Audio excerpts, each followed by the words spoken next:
Hello everyone, welcome to this session. आप सभी का बहुत बहुत स्वागत है।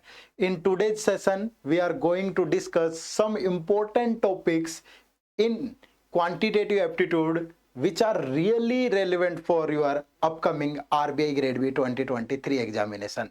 तो हम ये तो डिस्कस करेंगे ही कि कौन से टॉपिक इंपॉर्टेंट है, साथ में ये भी डिस्कस करेंगे कि उन टॉपिक्स को आपको किस सीक्वेंस में पढ़ना है, कैसे पढ़ना है और किस तरीके से उस नॉलेज को आपको रिटेन भी करना है, so that you can perform well in the upcoming examination.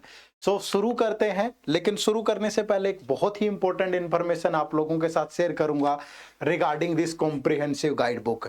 अगर आपको आरबीआई ग्रेड बी के प्रीवियस ईयर क्वेश्चंस को अटेम्प्ट करना है, देखना है कैसे है, आपको सिलेबस के बारे में जानना है, आपको सोर्सेज के बारे में जानना है, तो आपको इस गाइड बुक से ये सारी चीजें मिल जाएंगी, जो कि एब्सोल्युटली फ्री है। बस आपको इस वीडियो के डिस्क्रिप्शन में जाना है और इस गाइड बुक को डाउनलोड कर लेना है, तो जरूर डाउनलोड करिएगा। सेशन को शुरू करते हैं।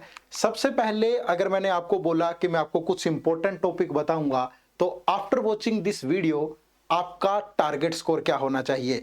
तो आपका जो टारगेट स्कोर है इस वीडियो को देखने के बाद वो इस सेक्शन में 10 या 10 प्लस होगा, कि मिनिमम आप 10 मार्क्स तो स्कोर कर ही पाएंगे आने वाले इन दिनों में जो कि एग्जाम के लिए बचे हुए हैं। लेकिन उनको किस तरीके से हैंडल करना है टॉपिक्स को, कौन से वो टॉपिक है, बारी बारी से जानते हैं।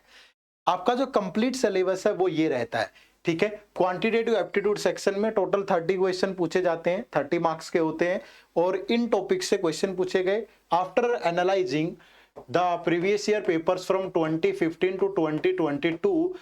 हमने ये तय किया कि आपका सिलेबस ये होता है।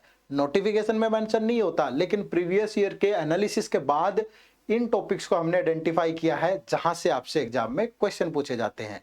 बट क्या ये सारे टॉपिक अटेम्प्ट करने हैं? नहीं, सारे टॉपिक आपको नहीं करने। इनमें से कुछ टॉपिक हैं जो आपको अटेम्प्ट करने हैं, ठीक है। तो उन टॉपिक्स में कौन कौन से टॉपिक होंगे, उनको कैसे पढ़ना है, ये भी जान लेते हैं।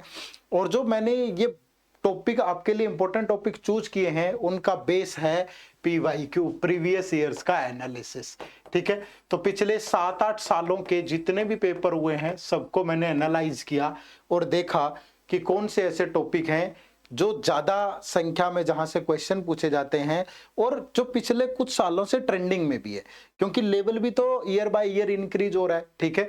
तो वो सारी चीजें मैं आपको बारी बारी से बताऊंगा, ठीक है। और उसके बाद ये भी बताऊंगा कि आपको इनको कैसे कवर करना है, साथ के साथ भी बताऊंगा, और लास्ट में कुछ पॉइंट जो आपको ध्यान रखने चाहिए। तो इनमें जो सबसे पहला टॉपिक होगा दैट इज नंबर सीरीज, ठीक है। एक बात हमेशा ध्यान रखिएगा, ऐसा नहीं है कि आप डायरेक्टली नंबर सीरीज के क्वेश्चंस पे जाएंगे और बहुत सारी प्रैक्टिस कर लेंगे, उससे काम नहीं बनेगा। क्योंकि आप प्रैक्टिस तभी करेंगे जब आपको कुछ आता होगा। Practice is not the substitute of learning, पहले आपको कुछ करना पड़ेगा। तो नंबर सीरीज के जो क्वेश्चन होते हैं ये लॉजिक बेस्ड होते हैं, ठीक है। और इन लॉजिक्स को बनाने के लिए आपको कैलकुलेशन की जरूरत पड़ेगी।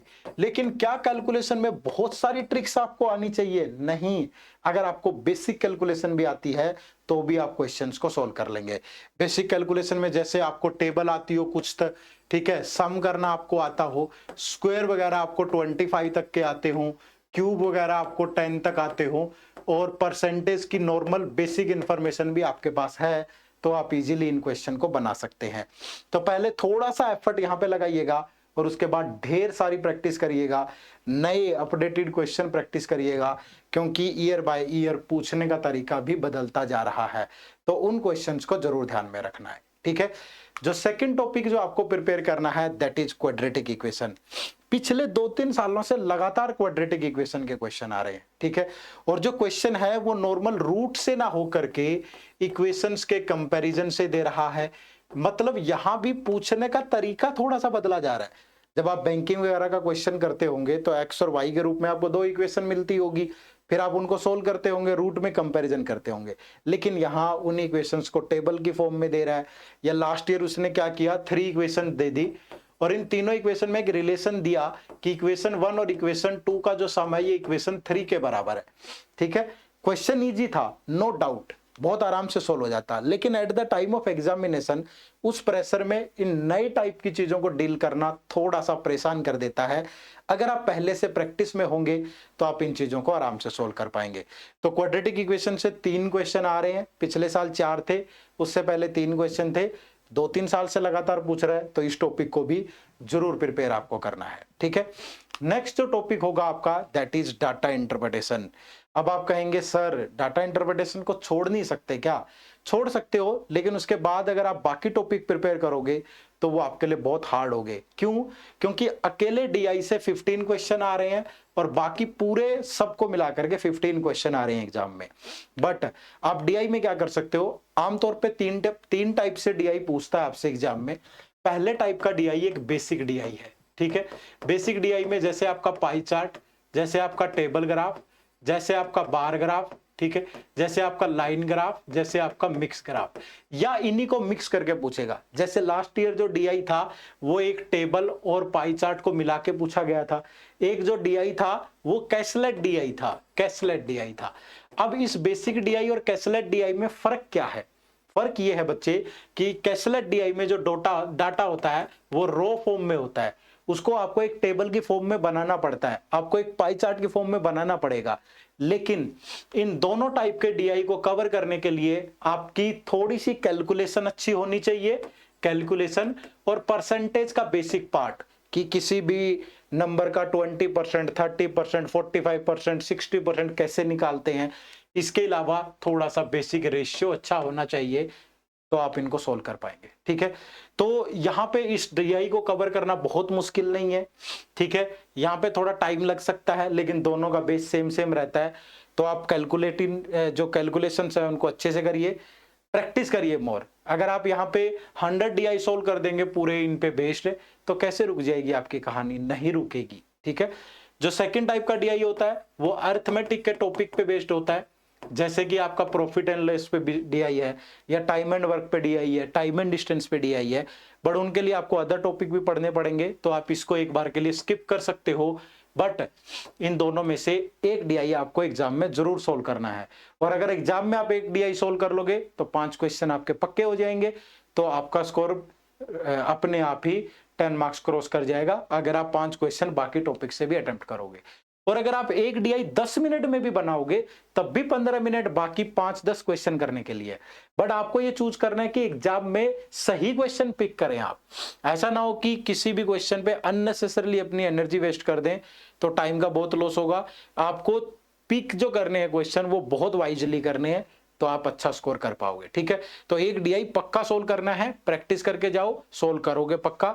और एग्जाम में भी बेसिक और इस डीआई से क्वेश्चन आ रहे हैं, बट थोड़ा कैलकुलेटिव है, तो कैलकुलेशन तो करनी पड़ेगी भाई। ठीक है, चलिए जो नेक्स्ट टॉपिक है वो प्रॉफिट एंड लॉस है। मैंने यही टॉपिक क्यों चूज किया? क्योंकि मैंने डिस्काउंट, प्रॉफिट एंड लॉस से अक्सर देखा है कि हर साल 1 या 2 क्वेश्चन जरूर आ रहे हैं, और आपको बहुत नंबर ऑफ टाइप से नहीं पढ़ना है प्रॉफिट एंड लॉस का क्वेश्चन। ठीक है, आपको बेसिक इंफॉर्मेशन होनी चाहिए, एसपी क्या है, सीपी क्या है, selling price, cost price, discount किस पे कैलकुलेट करते हैं, एमआरपी क्या होता है। ठीक है, और सबसे बेस्ट वे है कि आप इस पे डाटा सफिशिएंसी के कुछ क्वेश्चन प्रैक्टिस कर लो। ठीक है, और साथ में आप इस पे डाटा इंटरप्रिटेशन के कुछ क्वेश्चन प्रैक्टिस कर लो। ठीक है, अब आपको एसएससी टाइप का नहीं प्रिपेयर करके जाना है कि मुझे इस पे 1000 क्वेश्चन प्रैक्टिस करनी है। वहां पे एग्जाम में एक ही टॉपिक से बहुत सारे क्वेश्चन पूछे जाते हैं, बट यहाँ ऐसा नहीं है। तो एग्जाम की रिक्वायरमेंट को समझिएगा, नंबर ऑफ टाइप्स की बजाय बेसिक जो नॉलेज है उसको गेन करिए उस टॉपिक की, और डीआई और डाटा सफिशिएंसी प्रैक्टिस करिए, वो इनफ होगा आपके लिए। ठीक है, जो नेक्स्ट टॉपिक आपको प्रिपेयर करना है that is time, speed and distance.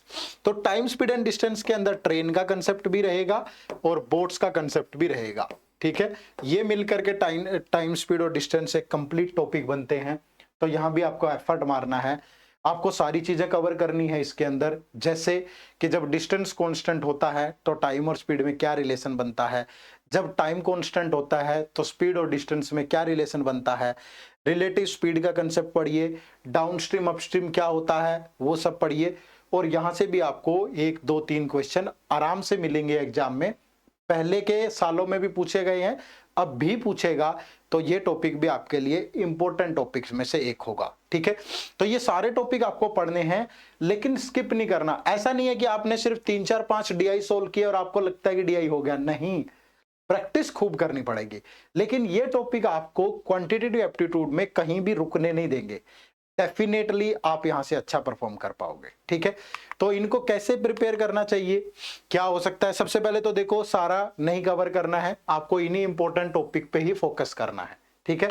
दूसरा आपको क्या करना है, पहले प्रीवियस ईयर क्वेश्चन सोल्व कर लो, ठीक है। प्रीवियस ईयर क्वेश्चन सोल्व कर लो। प्रीवियस ईयर पेपर कहां से मिलेंगे, मैंने आपको बताया था, गाइड बुक नीचे डिस्क्रिप्शन में लिंक है, वहां जाकर के आप ढूंढोगे, आपको पीवाईक्यू मिल जाएंगे, ठीक है। पहले पीवाईक्यू सोल्व करो, सो दैट आपको एक पता आइडिया तो आ जाएगा ना कि ऐसे क्वेश्चन आ रहे हैं एग्जाम में और इन्हीं टॉपिक से आ रहे हैं, तो आप उनको अच्छे से यहां पे सोल्व कर पाओ, ठीक है भाई। थर्ड क्या करना है आपको, do reverse engineering. Reverse engineering का मतलब यह है कि अगर आपका कोई टॉपिक कमजोर है या आपको थ्योरी पढ़ने में बहुत ज्यादा टाइम लग रहा है, बेसिक बनाने में बहुत ज्यादा टाइम लग रहा है, तो रिवर्स इंजीनियरिंग का मतलब ये है कि आप क्वेश्चन प्रैक्टिस कर लो, ठीक है। लेकिन थोड़ा सा डाउट यहाँ पे ये होता है कि बिना बेसिक कंसेप्ट क्लियर हुए फॉर्मूलाज के, ट्रिक्स के क्वेश्चन भी कैसे करोगे, ठीक है। बट रिवर्स इंजीनियरिंग करिए, मतलब अगर आपका बेसिक थोड़ा ठीक ठाक है, आपके पास नहीं टाइम, तो सीधा प्रैक्टिस करो क्वेश्चंस, बहुत सारे क्वेश्चन प्रैक्टिस करिए, ठीक है। थर्ड, ज्यादा से ज्यादा मॉक टेस्ट दीजिएगा, ठीक है। और मॉक टेस्ट के अंदर एक आपको एक ग्रिप बनानी है। मॉक टेस्ट के अंदर आपको एक फॉर्मूला फिट करना पड़ेगा कि आप अननेसेसरी क्वेश्चंस पे टाइम खराब मत करिए। अगर आपको लगता है कि किसी टॉपिक का क्वेश्चन आपको नहीं आता, तो तुरंत उस क्वेश्चन को स्किप कर दीजिए। डीआई को हमेशा एट द एंड अटेम्प्ट करिए। ये कुछ बेसिक रूल है जिनको आपको ध्यान में लाना होगा, ताकि अननेसेसरी चीजों पे टाइम खराब ना हो, और जो क्वेश्चन हमें करने हैं उनको हम अच्छा टाइम दे पाएंगे, तो उनको फिर सोल्व भी कर पाएंगे। तो ज्यादा से ज्यादा मॉक दो, और मॉक में यही स्ट्रेटेजी लगाइएगा, यू कैन परफॉर्म वेल, ठीक है। इसके बाद सिर्फ मॉक टेस्ट को अटेम्प्ट करके छोड़ नहीं देना है, हमेशा अपनी जो मिस्टेक आपने की है मॉक टेस्ट के अंदर उसको एनालाइज करिए, जो चीज और बेहतर बनाई जा सकती है उसे और बेहतर बनाइए, और जो चीज जहां पे कमियां रह गई हैं उन कमियों को दूर करने की कोशिश करिए। तो मॉक टेस्ट एक आईना होता है आप लोगों के लिए कि आप कहां पे स्टैंड कर रहे हैं, और आप अपनी गलतियों से सीख के उसको इंप्रूव भी कर सकते हैं, ठीक है। तो ये सारी चीजें आप इसके लिए कर सकते हैं। तो अगर आपको लगता है कि नहीं, मैं नहीं कर पाऊंगा इन टॉपिक्स को, तो हम आप लोगों के लिए एक बैच लेकर के आ रहे हैं। ये एक क्विक रिवीजन बैच होगा, ठीक है। इस रिवीजन बैच के अंदर हम आपको अगले 3 वीक में पूरे फेज 1 की प्रिपरेशन करवाने वाले हैं, ठीक है।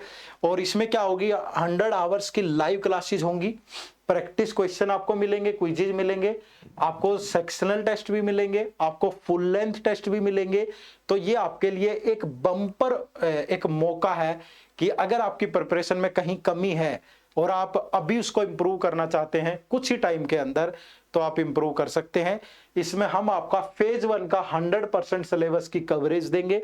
जो टॉपिक मैंने बताए हैं वो भी होंगे, साथ में बाकी बचे हुए सारे टॉपिक भी होंगे कंप्लीट, ठीक है भाई। तो इस पे अभी आपको 80% का ऑफ मिल रहा है, आपकी स्क्रीन पे आपको नजर आ रहा होगा कि आप एक कोड का यूज करके, ठीक है, या आप डिस्क्रिप्शन में जाइएगा जहां इस कोर्स का लिंक मिल जाएगा, 80% के ऑफ का लाभ उठाइएगा, इस कोर्स में आइएगा, और अपने जो फेज 1 में जो भी बाधाएं आपको आ रही है, जो भी रुकावटें आ रही हैं, उसको मिलकर के दूर करेंगे, ये वादा है हमारा आपसे, ठीक है। तो एक प्योर एक ऐसा होता है ना, डेडिकेटेड मेंटोरशिप आपको इस कोर्स में मिलेगी, जिससे आपकी डाउट रेजोल्यूशन, आपका कंटेंट अच्छा मिलेगा, आपकी प्रैक्टिस अच्छी होगी, तो बहुत सारे बेनिफिट आपको होने वाले हैं, ठीक है। इनरोल करने के लिए इसी वीडियो के डिस्क्रिप्शन में जाना है और जाकर के इनरोल कर लेना है। चलिए, तो thank you very much session को देखने के लिए। उम्मीद करूंगा सेशन आपको अच्छा लगा होगा, तो एक लाइक और शेयर तो बनता है।